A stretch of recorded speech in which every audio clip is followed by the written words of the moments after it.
राजापूर लांजा मतदारसंघात उद्धव ठाकरेंच्या शिवसेनेला धक्का। 18 गावांमधील पदाधिकाऱ्यांचा शिंदेंच्या शिवसेनेत प्रवेश। हिंगोली जिल्ह्यात संत्र्याच्या बागांवर रोगांचा प्रादुर्भाव। अतिवृष्टीनंतर शेतकऱ्यांच्या पिकांवरील रोगांचं संकट। महागड्या औषधांच्या फवारण्या करून देखील शेतकरी तोट्यातच। रत्नागिरीत वक्फ बोर्ड कार्यालयाच्या उद्घाटनावरून वाद। उद्घाटनाला भाजपासह सकल हिंदू समाजाकडून विरोध। वक्फ बोर्डाच्या कार्यालयाबाहेर सकल हिंदू समाज निदर्शनं करणार। अमरावतीत वीज निर्मिती प्रकल्पातून केमिकलयुक्त राखेची अतिरिक्त वाहतूक। ओव्हरलोड वाहतुकीमुळे रस्त्याची दुरावस्था। केमिकलयुक्त राख हवेत मिसळल्याने नागरिकांच्या आरोग्यालाही धोका। राज्यात परतीचा पाऊस पुन्हा सुरू होणार। राज्याच्या दक्षिण भागात वादळी वारे आणि विजांच्या कडकडाटासह पावसाचा अंदाज।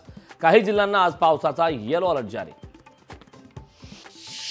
विशाळवाडीत पुनर्वसन घरांसाठी 9 तारखेचा मुहूर्त ठरला। पुनर्वसनाचा प्रकल्प सिडकोहून निर्धारित वेळेत पूर्ण। मुख्यमंत्री एकनाथ शिंदेंकडून प्रकल्पाची पाहणी।